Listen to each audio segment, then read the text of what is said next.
Assalamualaikum warahmatullahi wabarakatuh. Halo teman-teman SB semua. Balik lagi sama aku ya. Sekarang kita akan belajar lagi bab riset bisnis selanjutnya, yaitu kualitatif data analisis. Oke, jadi kalau sebelumnya kita membahas kuantitatif yang isinya angka-angka dan statistik gitu, di sini kita justru akan masuk ke dunia memaknai, dunia maksudnya kayak kita harus belajar datanya tuh nggak apa ya, nggak harus berupa angka-angka, tapi juga bisa narasi dan interpretasinya tuh dari mana. Jadi kita akan membahas bagaimana cara memahami data berupa kata, suara, gambar gitu, hingga perilaku agar bisa ditarik kesimpulan riset yang berbobot. Nah, jadi aku tahu beberapa dari kalian mungkin lebih familiar dengan angka dan hitung-hitungannya.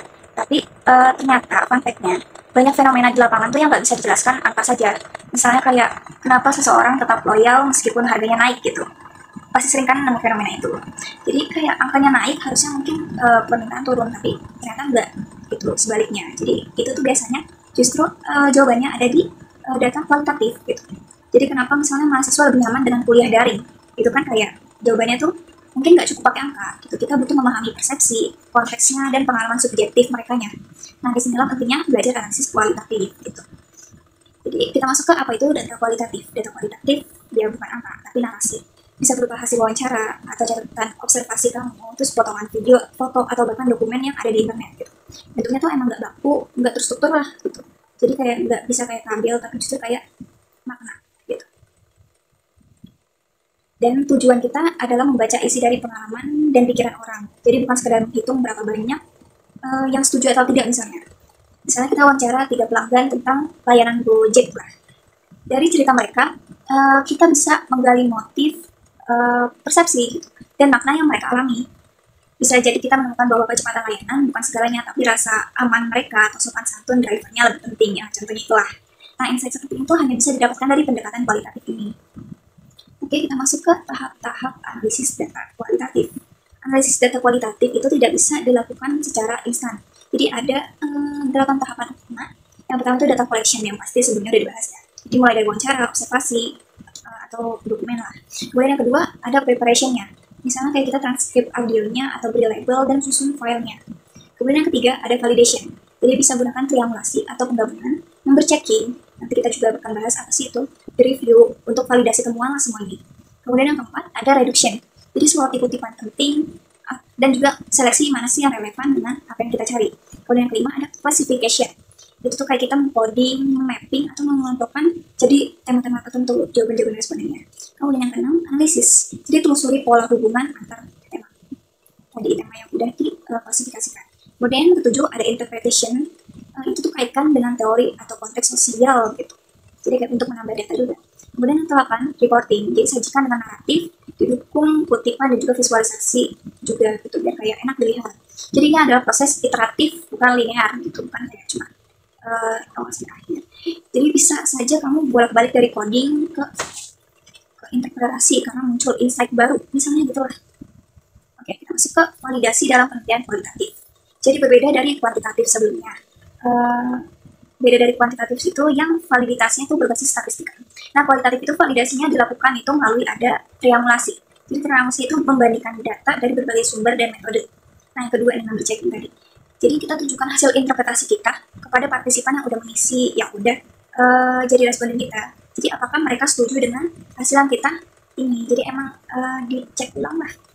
Kemudian peer review. Peer review itu ajak teman peneliti bantu cek kayak apakah interpretasi itu masuk akal atau enggak gitu. Jadi teman sejawat lah. Kemudian participatory observation. Ini tuh peneliti ikut masuk ke konteks sosialnya.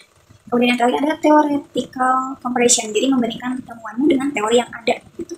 Jadi ini kayak data sekunder di internet atau dimanapun itu kalian coba bandingkan gitu. Oke, kita lanjut ke triangulasi yang tadi nih. Jadi lebih spesifiknya.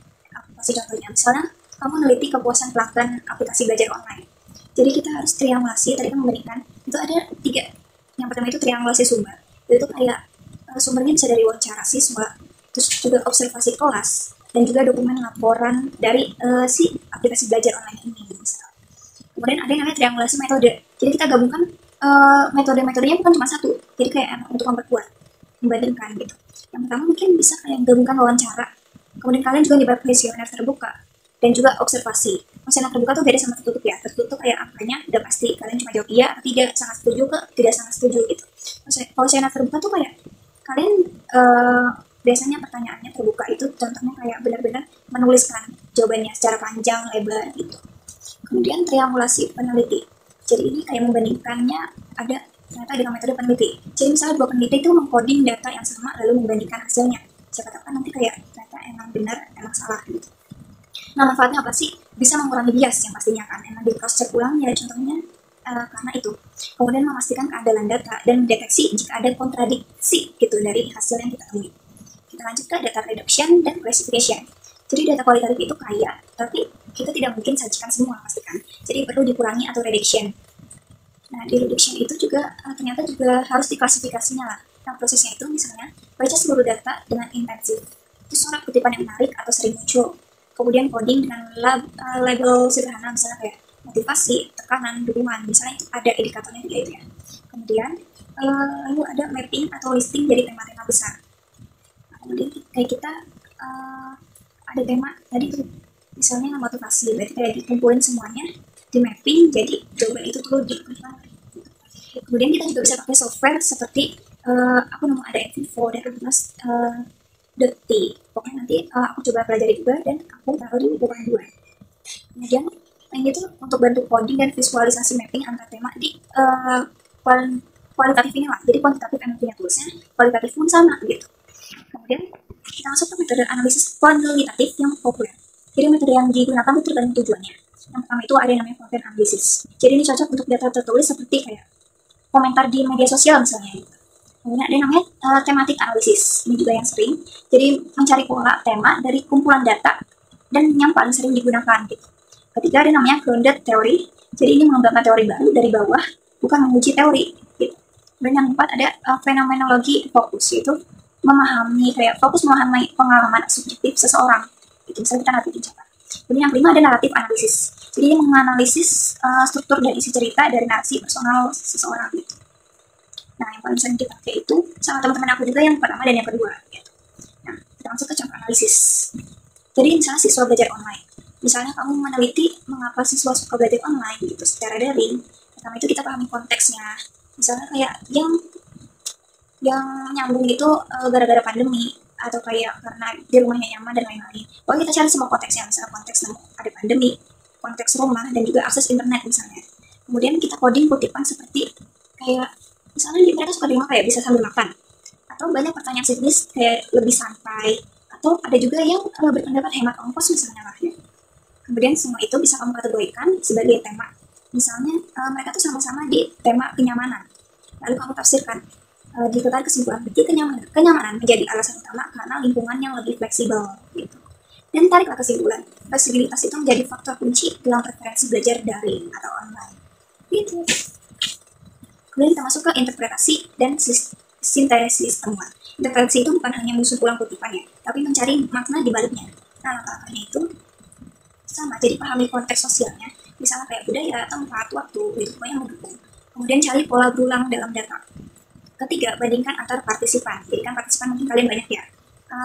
Pokoknya kalau misalnya kualitatif tuh menurut siapa perubahannya, dia itu minimal 5-10 orang cukup. Gitu.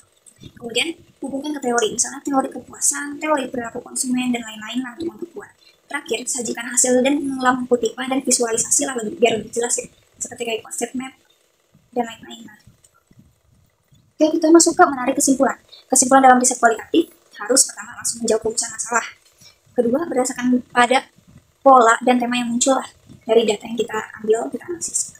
Kemudian tidak mengeneralisasi, karena sifatnya itu kontekstual ya, pasti kayak apa sih yang biar kayak enggak biasa aja, kita harus secara khusus dan general. Kemudian sertakan rekomendasi atau implikasi praktis. Misalnya, kayak mayoritas siswa menyukai pembelajaran daring itu kayak lewat fleksibilitas waktu dan kenyamanan suasana rumah. Jadi kayak emang ada implikasi praktis, maksudnya kayak contoh biar kayak lebih tergambar gitu. Nah, di riset bisnis tuh bakal ada nih penilaian inilah di poin penilaian tugas akhir. Pokoknya harus ada implikasi praktis. Kemudian terakhir, menulis laporan hasil penelitian kualitatif. Nah, laporan itu disusun secara naratif dan sistematis. Gimana? Pertama, gunakan subjudul dan tema yang sesuai. Kemudian yang kedua, sertakan kutipan langsung dari partisipan.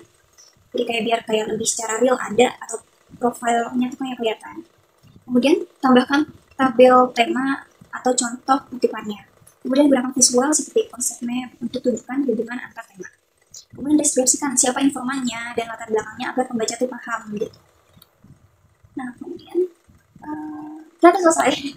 Jadi itulah bab tentang kualitatif data analisis. Jadi jangan takut untuk eksplorasi makna karena itu tuh kekuatan dari pendekatan ini begitu. Oke, jadi analisis itu bukan sekedar menampilkan kata-kata, tapi menangkap makna di baliknya, karena itulah yang membuatnya sangat kayak kuat untuk memahami manusia dan perilaku mereka yang nggak bisa dijelasin sama data-data. Oke, itu aja closing statement gitu ya.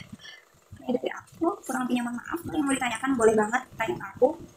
Untuk angkatan-angkatan selanjutnya ke bawah, boleh banget. Karena kebetulan aku tuh tim riset di salah satu ini. Jadi aku base one dan aku ada di samping menjadi tim riset mereka gitu.